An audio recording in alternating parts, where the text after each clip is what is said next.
Hi, I'm Sue Keith. I'm a 1991 accounting grad who somehow stumbled into a marketing career.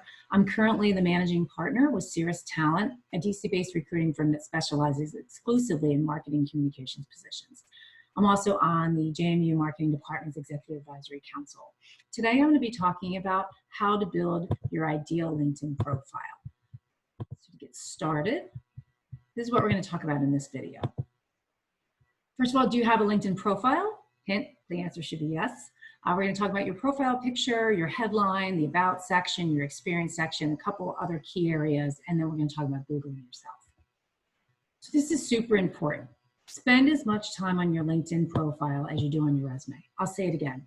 Spend as much time on your LinkedIn profile as you do on your resume. Your LinkedIn profile is super, super important. It's where every hiring manager, every recruiter goes almost immediately, even if they have your resume. So spend a lot of time thinking about your profile.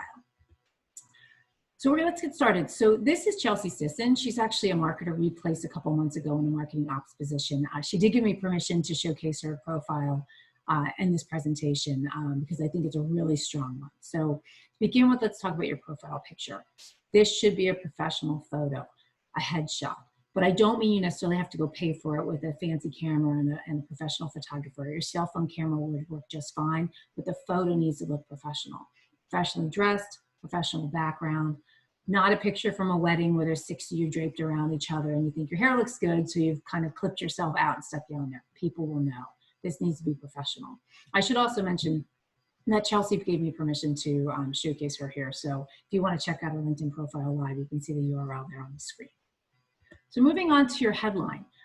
This is your opportunity to do basically your short tagline, if you will, about who you are and what you do. So in Chelsea's case, marketing ops, demand gen, and digital marketing, very clear what she does. Don't get cute. Retired college mascot is probably not going to get anyone a job, at least not a marketing job. So make sure you pay close attention to what this is. And it's really important here. Your headline will default to your current job title unless you proactively change it. So when you're in your profile section at the top with your name, you want to click on the pencil, and then you'll land on this screen here to the left. You'll see right now this headline. The headline is defaulting to my current title, which is, by the way, a made-up profile. You want to go in here and actually edit this. Really important. So this is your story. This section tends to get overlooked because a lot of people are just worrying about adding their experience, but this is a really important opportunity to talk about who you are. It's really your elevator pitch.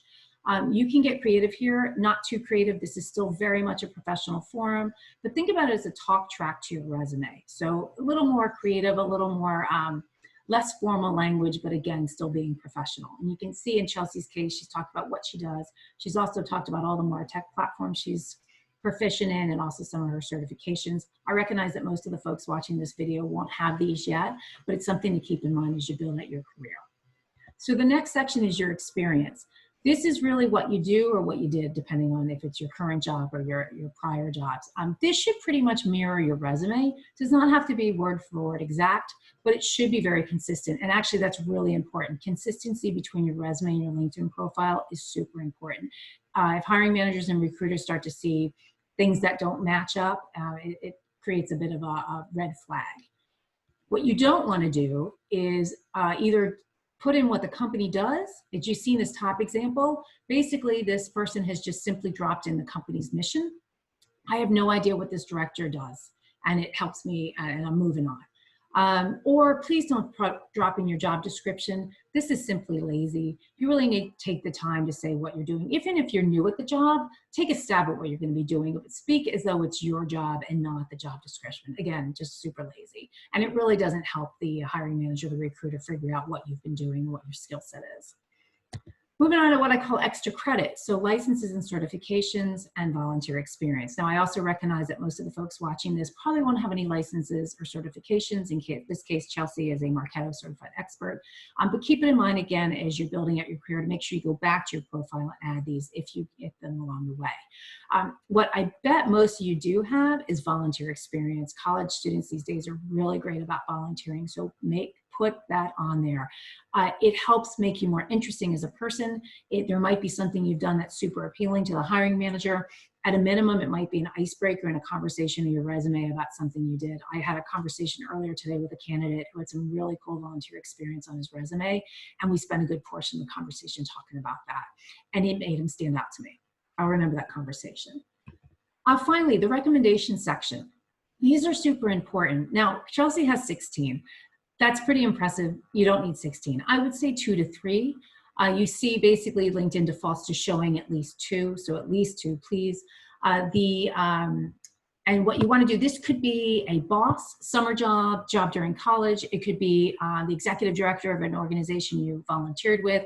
It could be someone you interned with, but someone with whom you have a professional relationship who can speak highly of you.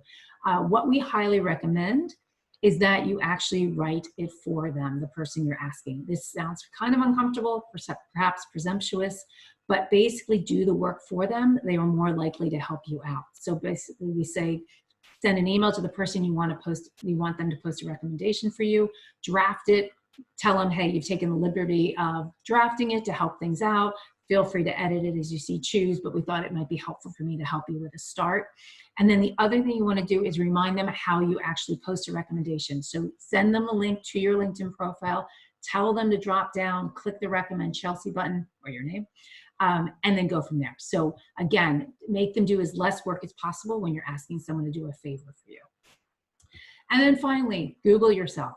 I tell you this for a couple of reasons. One, if you've done a nice job on your LinkedIn profile, you should be your first search result. Your LinkedIn profile should be.